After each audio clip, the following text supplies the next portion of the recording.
What if I told you your gut could be the single reason you're not building muscle right now? And I know that sounds a bit dramatic, but hear me out. It could be why you're stuck at the same body fat percentage, why your recovery is terrible, why you wake up tired after 8 hours of sleep, why you're dealing with brain fog and have zero energy. Because you could have the perfect training program, you could hit your macros every single day, you could tick all the recovery boxes, but if your gut isn't functioning properly, you're fighting an uphill battle you'll probably don't even know exists. And what pisses me off a little bit is most people have no idea that this is happening. They think that bloating is normal. They think that digestive issues are just a part of life. They accept brain fog and constant gas as normal. It's not normal. It's common, but it's not normal. There's a big difference between those two. And today I'm going to show you exactly how you can fix and optimize your gut health so you can actually build the muscle you've been working for, lose that stubborn body fat that won't shift, start recovering faster, have more consistent energy, and stop letting your gut hold back your progress. There's a saying you've probably heard: you are what you eat. That is in fact wrong. You are what you eat, assimilate, absorb, and don't excrete. And I think this is really important because let's say you're eating 200 grams of protein per day, but if your gut can't break down that protein into amino acids and absorb them properly, you're literally throwing away potential gains. So in this video, we're going to be covering everything you need to know about gut health, how your gut directly impacts muscle growth, fat loss, recovery, energy, even your mood, why most people are walking around with gut issues they don't even know about, and then 10 of the most effective strategies to restore and optimize your gut health starting today. But before we get into the mechanisms and the practical steps, and I promise I won't get too nerdy here, though I probably will a little bit, I want to tell you why I care so much about this topic, because I've actually lived through this myself. So a couple years ago, my gut was absolutely wrecked, and I mean properly wrecked. I had constant bloating, and when I say constant, I mean I'd wake up with visible abs. By 8 p.m., I looked like I was 5 months pregnant. It was completely ridiculous. I would have random fatigue, would just hit me. Brain fog made it nearly impossible to focus on anything, let alone have a conversation. And even though my training and nutrition were pretty dialed in, like I was being consistent, I was hitting my numbers, I stayed looking very similar, if not the same, making very little progress month to month despite being so on point with everything else, which was quite frustrating. So I finally got some comprehensive testing after, going months and months trying to figure this stuff out on my own. I found out I had SIBO, which is small intestinal bacterial overgrowth, which I'd never heard of before. I had a parasite, which not fun, and leaky gut, basically the trifecta of like gut dysfunction. Like if gut problems were like a slot machine, I'd literally hit the jackpot. And when I say it affected everything, I mean everything. And this is important. Forget the physique for a second. My recovery was way slower than it should have been. My sleep was poor, which only amplified the fatigue I was dealing with. My energy was non-existent. Mentally, I was just completely checked out. And it was all stemming from my gut. And fixing it did take months.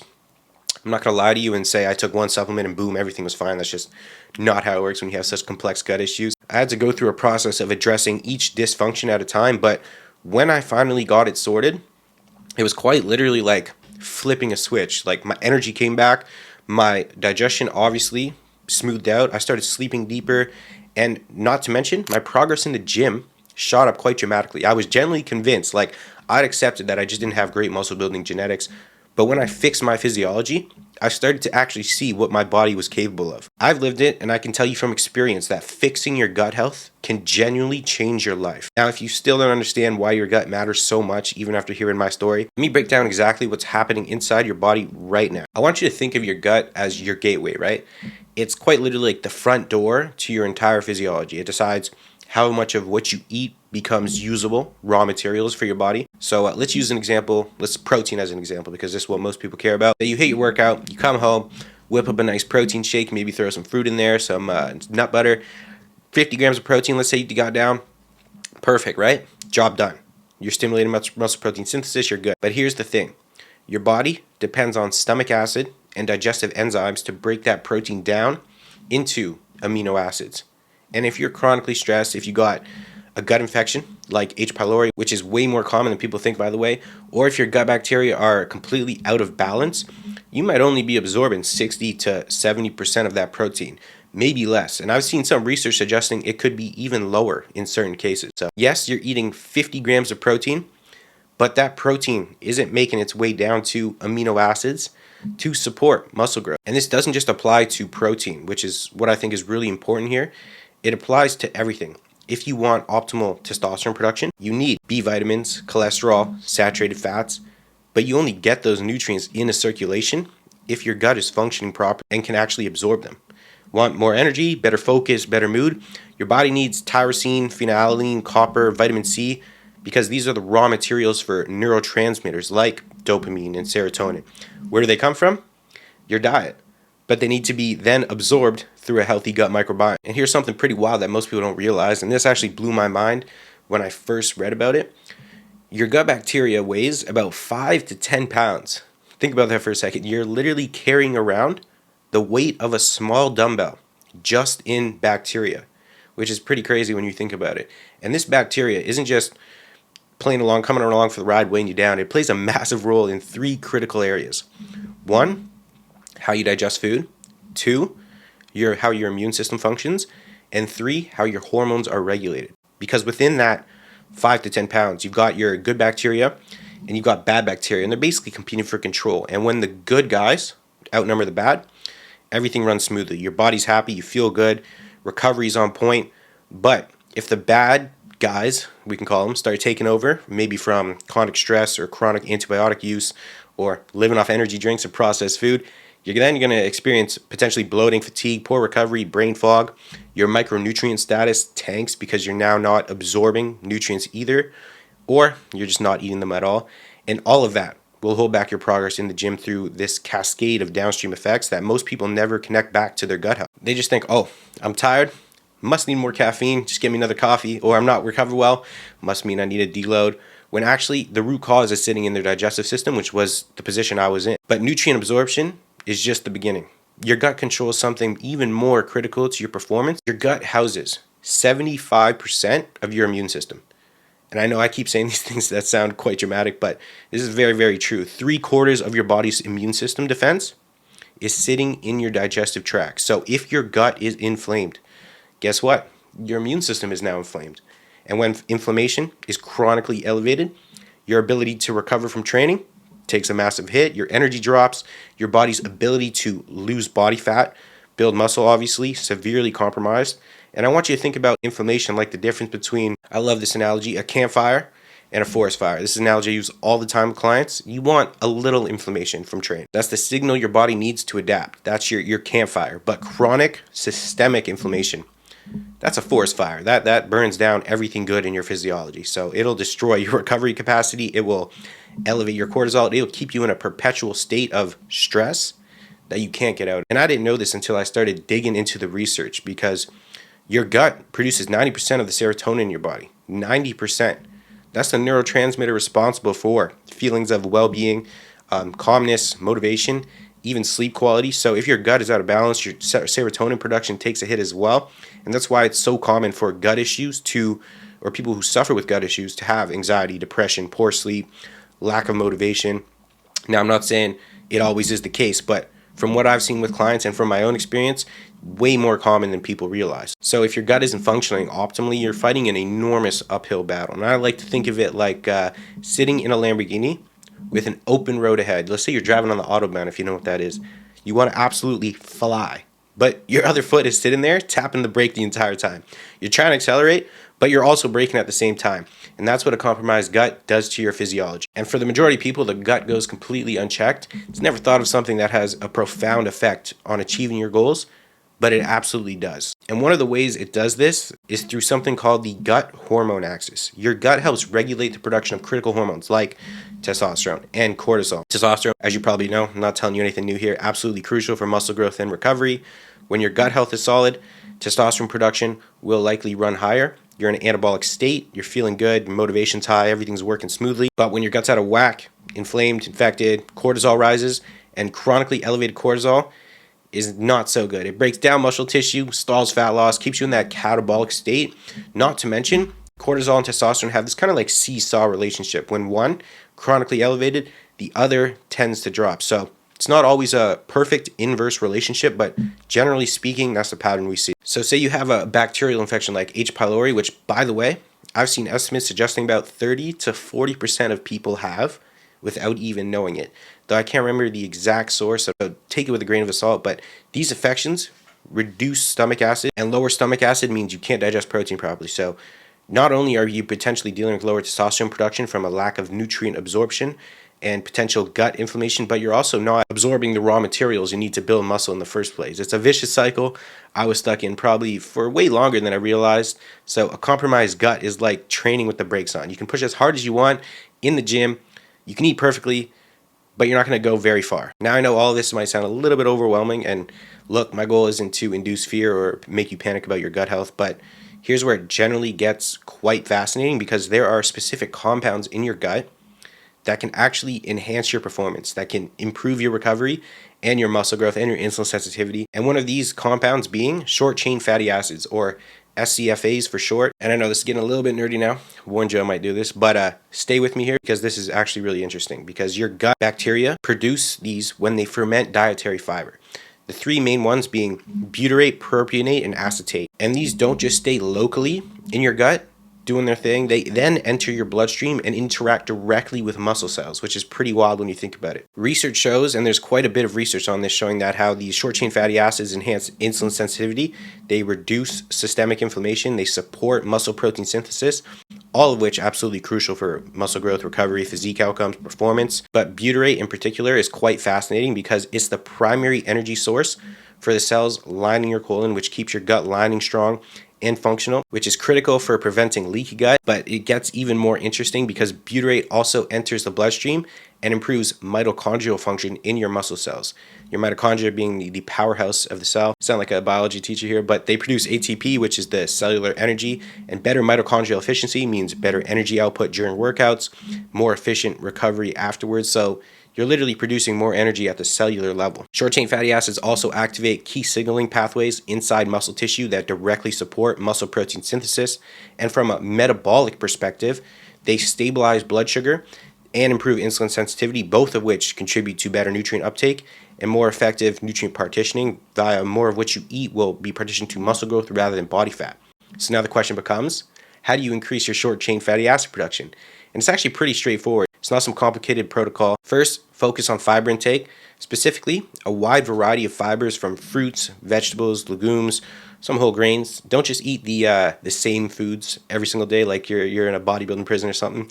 I see this all the time with clients. You got chicken, rice, broccoli on repeat. Don't do that, because your microbiome thrives on diversity. It needs different types of fiber to feed different types of bacteria. Second, pair that fiber with fermented foods like kefir, sauerkraut, kimchi, yogurt, because these foods support the growth of these specific bacteria that produce short chain fatty acids in the first place. And the data on fermented foods is actually really robust at this point. It's not complicated. It's not some expensive supplement protocol where you're taking 17 different things. It literally just comes down to strategic food choices. But it works incredibly well from what I've seen, both personally and with clients. So now that you understand the mechanisms, or at least the basics, let's talk about what you can do about this. These are the 10 most effective strategies to restore and optimize your gut health. And look, most of these do not require labs or expensive interventions.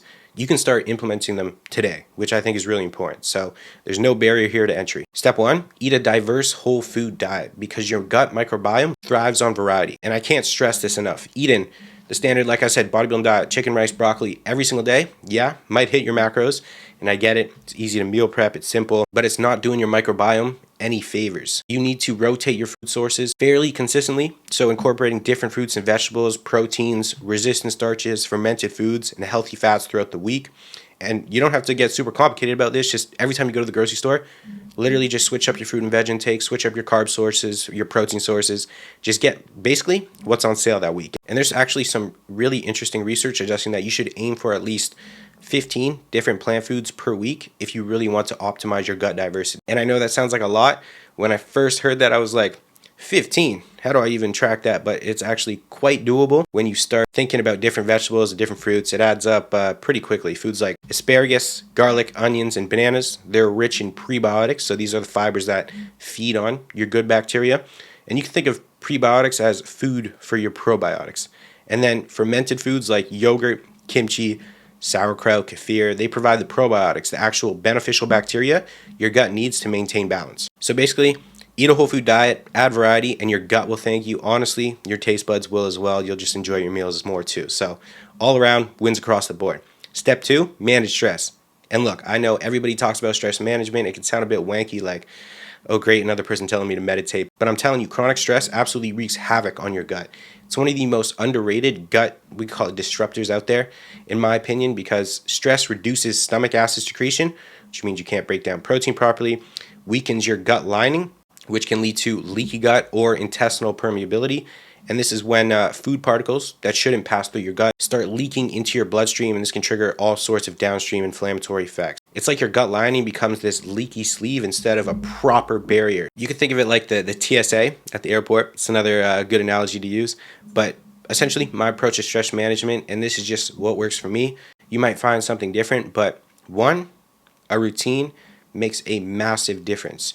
Second, 10 minutes of meditation in the morning. I know it sounds a little bit hippie, but the data on this is actually pretty robust when it comes to cortisol reduction and inducing parasympathetic tone.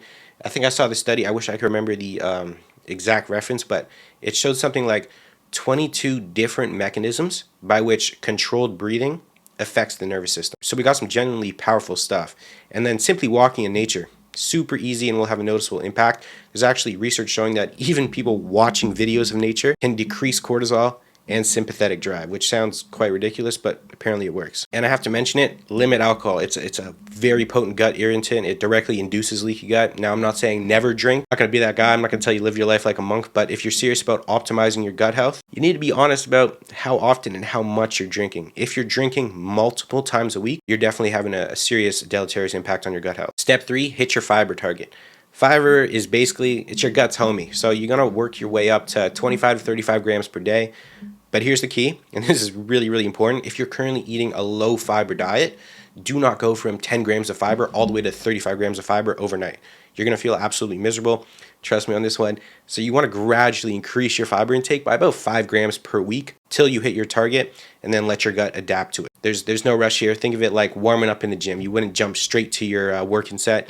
You build up to it. Step 4, limit gut disruptors. So processed foods, excessive sugar, alcohol consumption, which we mentioned, and artificial sweeteners in high doses can all damage your gut lining and disrupt your microbiome balance. Now, I'm not saying you need to be perfect, and this is important because I don't want anyone thinking I'm telling you to never have a drink or never use artificial sweeteners. That's completely unrealistic. I love my sugar-free syrup and my Starbucks cold brew, and it's frankly unnecessary to cut it all out for most people, but use, don't abuse. If you're having processed food at every meal, if you're drinking every weekend, if you're consuming artificial sweeteners constantly, like you're slamming down 3-4 Diet Cokes a day, that could potentially lead to a problem. So just be mindful and strategic about when and how often you're exposing your gut to these disruptors. Step 5, support your gut lining. Now you can supplement with or eat foods enriched in omega-3 fatty acids like wild-caught salmon. Please go wild. If you haven't seen a video on how farm-raised salmon are raised, watch one. Guarantee you'll never touch it again. It's pretty mad. Then you can look into supplements like glutamine and colostrum, which are excellent supplements for supporting your gut lining, reducing inflammation as well. And the research on these are pretty damn good. Glutamine around 20 grams per day on an empty stomach can help strengthen the intestinal wall. And then colostrum supports the mucosal lining and also provides a bunch of immune health benefits. And remember, 70 to 75% of your immune system is housed in your gut. So when you think about it like that, makes quite a lot of sense. Your gut literally is the first line of defense against anything from the outside world. Step 6, optimize your eating habits. This is so simple, but most people completely ignore it. And it's kind of frustrating because it's free and it works so well. First, chew your food thoroughly. Digestion begins in your mouth. So your saliva contain enzymes that start breaking down food before it even hits your stomach. So if you're just inhaling your meals, and I see this all the time with busy people, you're making your gut work twice as hard. The second step is to eat mindfully. So stop eating on the run, stop eating while scrolling on your phone, or you can watch TV, but just be mindful. Stop eating in a stressed out state. Sit down, relax, maybe take some deep belly breaths before you eat.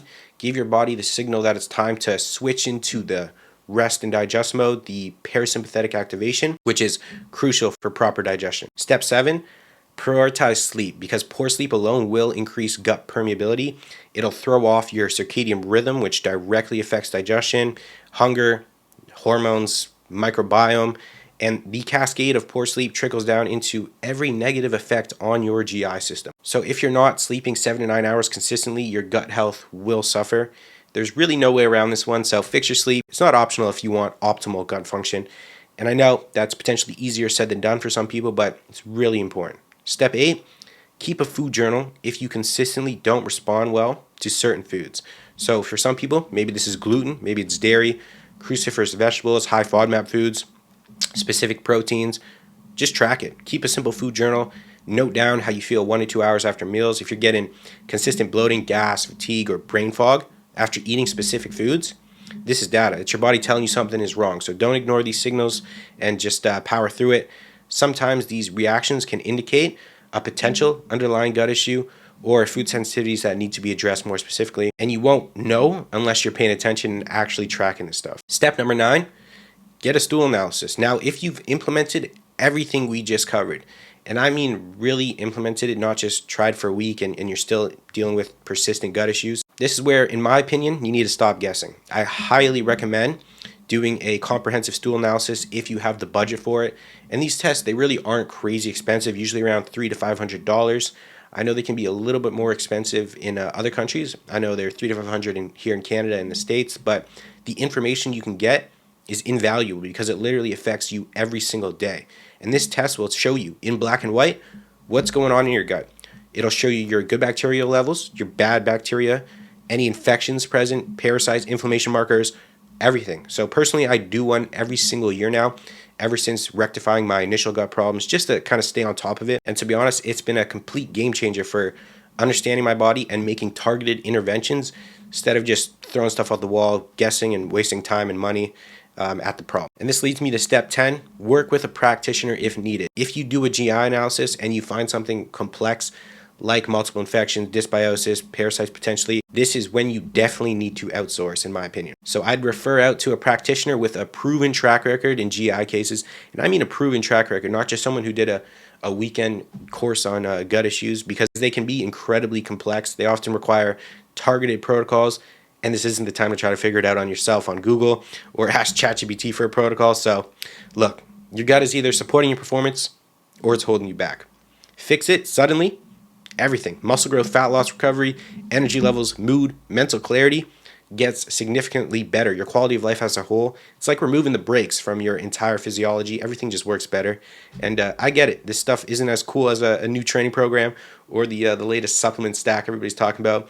Nobody's posting their stool analysis test on Instagram, even though that would be quite weird. But I'm telling you, and I say this with complete conviction, having been through this myself, if you've been stuck not making progress for months or years, if you feel like you're doing everything right on paper, but still not getting the results you want, your gut could very well be the missing piece of the puzzle. At least it was for me. So take care of your gut because it's going to take care of everything else. I appreciate you guys for watching. I hope this helped, and I'll catch you in the next one. Peace.